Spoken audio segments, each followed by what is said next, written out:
khabar korang semua? Nama saya Lau. So, baru-baru ni kita ada import masuk satu Toyota Hi-Ace Super High Roof. Okey, dah lama kita tak bawa masuk Hi-Ace yang Super High Roof ni sebab dekat Depun memang kita nak cari.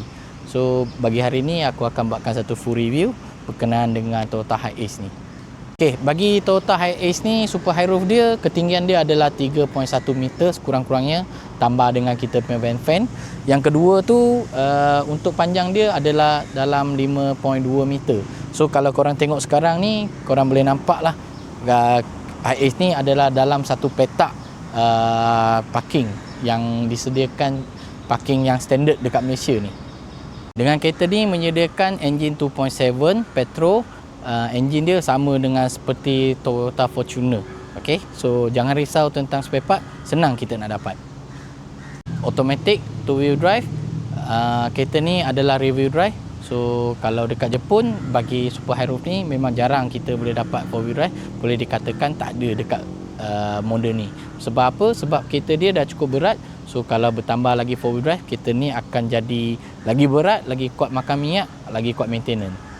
Okey, bagi kereta ni sebab dia mileage dia rendah, so kalau kita tengok condition engine tu memang cantik lah. Tapi bagi kita jarang lah nak pergi bersihkan engine sebab engine dia berhabuk pun kita tak akan pergi cuci tu. Tapi kereta ni boleh dikatakan mileage yang cukup rendah, cuma ada 20,000 km sahaja. Okey, jom kita sekarang tengok bahagian dalam.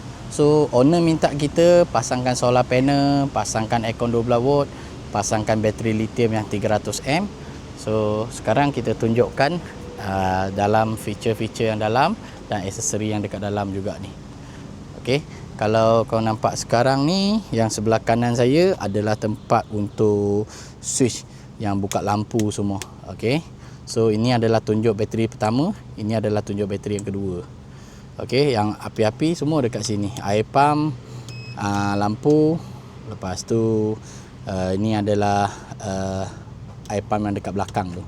So kita tak on lah. Bagi atas ni dah ada cigarette lighter cucuk 12 volt. Okey, so tengok depan seat ni, seat memang original dan kita boleh tengok kereta ni datang kayu-kayu dia adalah menggunakan kayu solid. So ini adalah aircon 12 volt yang kita pasang. So kita concealkan hose tu kat belakang, so taklah nampak sangat. Okey, tapi boleh lah kalau kat belakang kita nak tampak stiker kat belakang, nampak dia kurang nampak sikit pun boleh juga. Okey, so sebelah ni adalah tingkap bagi sebelah kanan bagi orang yang tidur kat atas. Okey, sebelah sini sama juga, tingkap yang sebelah kiri bagi orang yang tidur dekat atas. Dekat bawah ni ada 2 seat. So nanti aku akan tunjukkan cara macam mana nak ratakan dia bagi tidur. Kat depan ni pun sama juga, kita boleh duduk hadap menghadap. So kalau tengok yang dekat sebelah atas ni, kita nampak ada kabinet.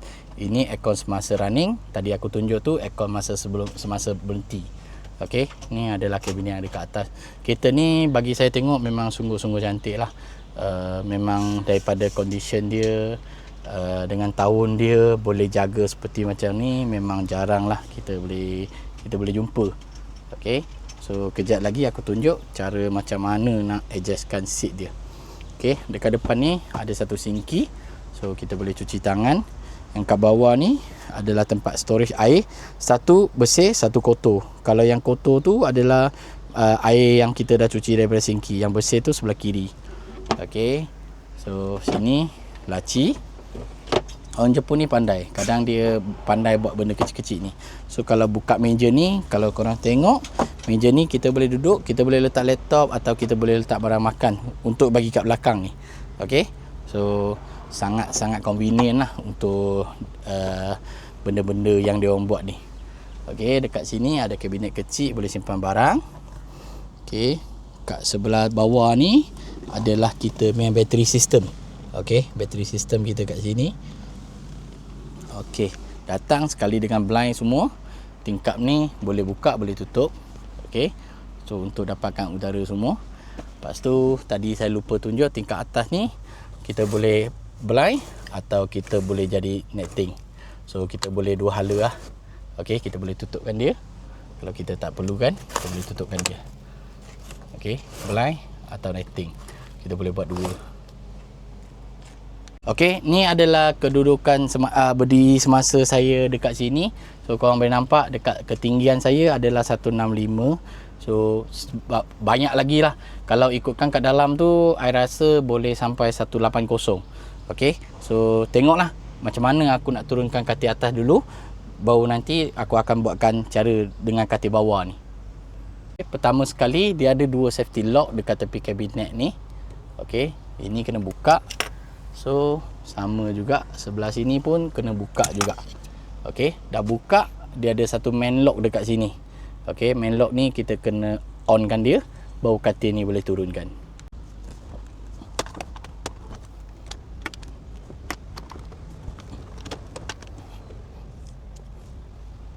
Lock yang kedua, so baru kita turunkan katil.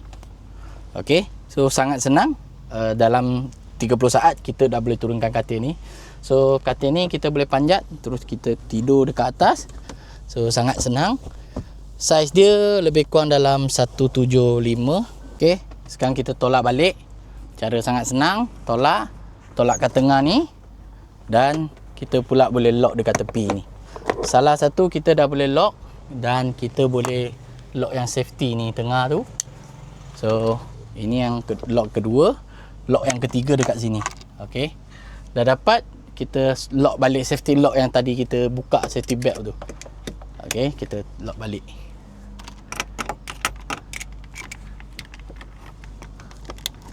Okey, katil atas settle. Sekarang kita buat katil bawah. Okey, katil bawah sama. Kita bukakan bantal ni. Buka tiga-tiga ni, kita letak kat tepi.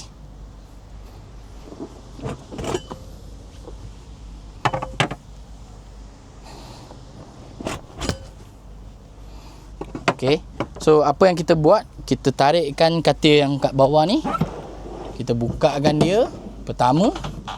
Okey, yang kedua dekat sebelah sini, dan dekat bawah ni ada satu kaki, kita bukakan juga. So kita letak kat sini. Benda yang sangat simple. Okey, yang sandar ni jadi katil. Okey, ni pun sama, yang sandar tu jadi katil. So inilah katil yang belakang. Kalau korang nak lagi besar, boleh juga. Kita bukakan seat tengah ni, dan kita ratakan dia juga. Ini akan nampak lagi besar. Okey, so yang tidur ni kita ratakan dia. Okey, so boleh lagi besar. Kita bukakan lock bawah, tarik lagi. Okey, kita susunkan ni dua papan dekat tepi ni. Okey, ni adalah katil yang sepenuh. So kalau kat bawah tu, bagi saya tengok 2-3 orang lah. Okey, bagi van ni memang design dia memang sangat-sangat selesa, sangat-sangat bagus. Bagi saya rasa kalau satu family 3-4 orang memang tak ada masalah. Tapi kalau korang boleh nampak, van ni memang cantik lah. Semasa layout untuk tidur, layout semasa bergerak, semua yang perfect. Okey, bagi camper van ni kita dah jual. So harga jualan dia adalah 115, tapi customer pre-order daripada Jepun lah. So kalau pre-order tu kadang kita tengok nasib. Dan bagi tahun ni saya bagi tahu lagi sekali, adalah tahun 2006. So kereta 2 wheel drive, rear wheel drive, dan CC 2.7 petrol. Kalau korang berminat tengok video yang lain, korang boleh komen kat bawah. Tapi kalau ada apa-apa, korang boleh call dekat saya. Okey, sekian untuk video kali ni. Terima kasih untuk menonton. Bye.